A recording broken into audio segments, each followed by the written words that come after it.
अध्यात्म विज्ञान कोई धर्म या संप्रदाय नहीं है, ये स्पिरिचुअल साइंस है जो कुदरत के कानून पर आधारित है। ये विज्ञान पूरे ब्रह्मांड के सभी रहस्यों को उजागर करता है और जीवन के सभी पहलुओं को समझने के लिए एक नई दृष्टि देता है।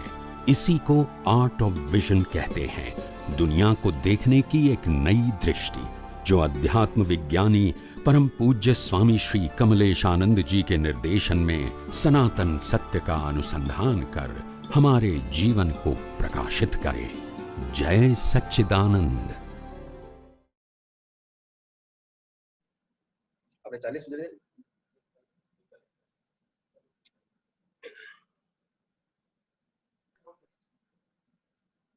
आध्यात्म विज्ञानी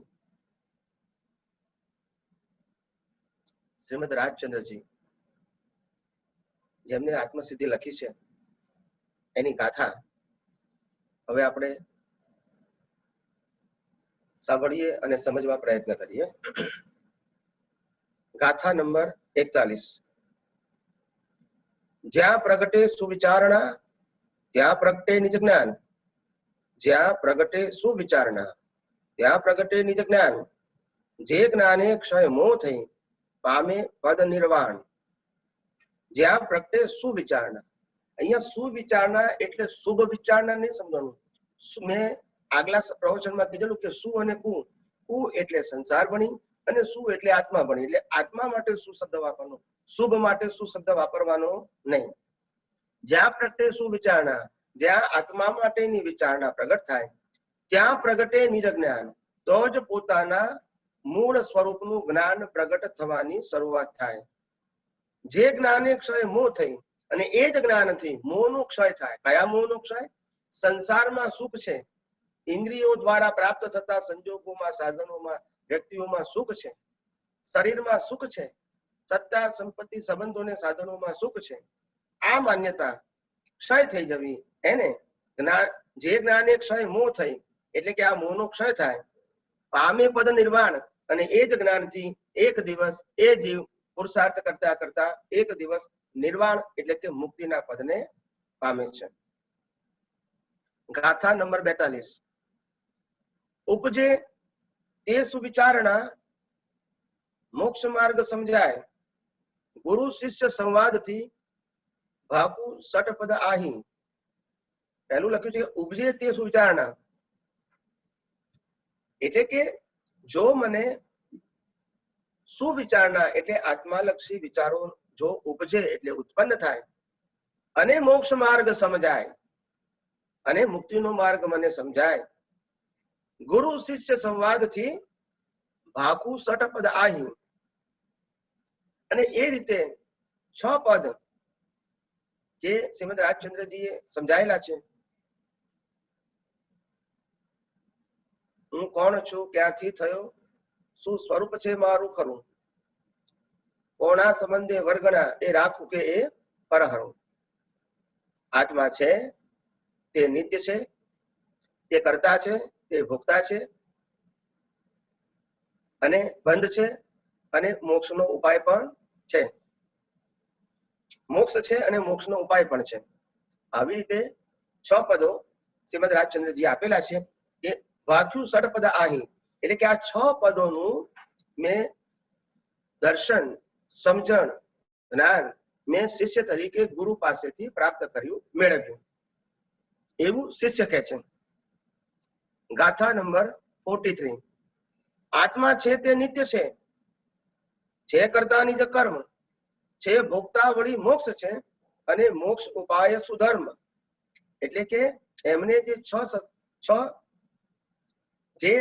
6 પ્રકારના પદો કયા, એમાં પહેલું પદ આત્મા છે, આત્મા છે તે નિત્ય છે, એ કાયમનું છે, એ કર્તા નિજ કર્મ, એ પોતાના કર્મનું કર્તા છે અને પોતાના કર્મનું ભોગતા પણ છે, વળી મોક્ષ પણ છે અને મોક્ષનો ઉપાય પણ સુધર્મથી। અહીંયા ફેરથી સુધર્મ એટલે શુભ ધર્મની, સુધર્મ એટલે આત્મધર્મ સમજવું, અને એ જ રીતે આત્મધર્મથી મોક્ષ પણ છે। એટલે આ 6 પદો જેને સમજાય એવા ગુરુ પાસેથી મને 6 પદો સમજાય તો એ 6 પદની સમજણ અને 6 પદનો પુરુષાર્થ એ મને મોક્ષ તરફ લઈ જાય છે.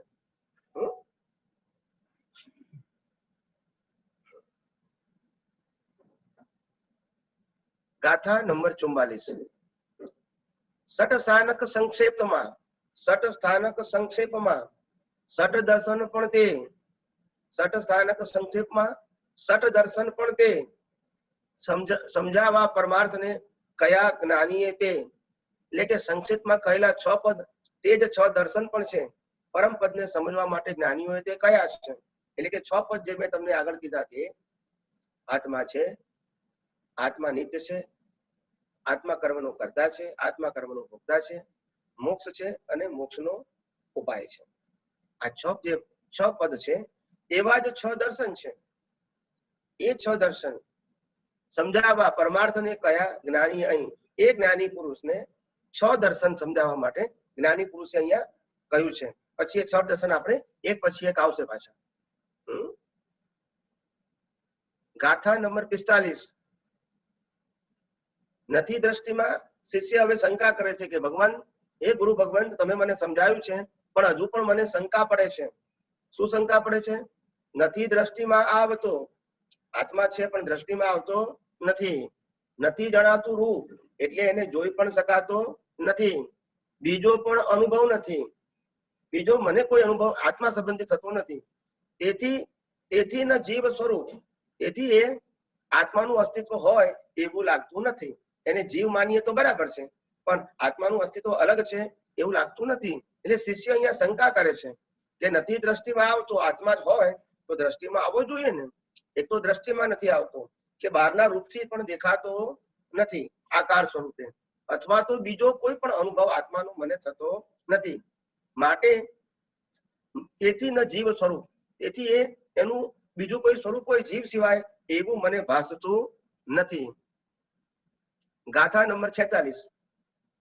અથવા દેહ જ આત્મા, અથવા દેહ જ આત્મા, અથવા ઇન્દ્રિય પ્રાણ, મિથ્યા જુદો માનવો, નહીં જુદું એંધાણ. અથવા તો શિષ્ય કહે છે કે હે ગુરુ, અગર આત્માને માનવો હોય તો કે છે ક્યાં તો દેહને જ આપણે આત્મા માની લઈએ, અથવા તો ઇન્દ્રિય પ્રાણ, આ ઇન્દ્રિયોને ચલાવવા માટે જે પ્રાણ શક્તિ છે એને જ આત્મા માનીએ. મિથ્યા જુદો, ખાલી ખોટો અર્થ વગરનો જુદો માનવો, નહીં જુદું એધાણ, કારણ કે કોઈ જુદાપણાનું કોઈ એધાણ તો છે નહીં, માટે મિથ્યા એને જુદો માનવો એ મને યોગ્ય લાગતું નથી. પછી 47મી ગાથા. વળી જો આત્મા હોય તો જણાય તે નહીં કેમ? જણાય જો તે હોય તો ઘટપદ આદિ જેમ. એ કે છે વળી જો આત્મા હોય તો જણાય કેમ નહીં? જેમ બીજી બધી વસ્તુઓ મને જણાય છે એમ આત્મા હોય તો જણાવવો જોઈએ ને. જણાય જો હોય તો ઘટપટ આદિ, એટલે એમ ચા ઘડો છે, આ મકાન છે, એ જો બધું મને દેખાતું હોય તો આત્મા મને દેખાવો જોઈએ ને. 48મી ગાથા. માટે છે નહીં આત્મા મિથ્યા મોક્ષ ઉપાય, માટે છે નહીં આત્મા મિથ્યા મોક્ષ ઉપાય, હે અંતર શંકાતનો સમજાવો સદુપાય. માટે હે ભગવાન, હે ગુરુ ભગવાન, માટે આત્મા નથી અને મોક્ષ પણ નથી, એટલે એ મારી શંકા છે એ મને તમારા સદુપાય એટલે કે આત્માલક્ષી વિચારો દ્વારા, આત્માલક્ષ્મી વાણી દ્વારા મને આપ સમજાવો. હવે પાછું 49મી ગાથા આવતીકાલે લઈશું. જય સચ્ચિદાનંદ.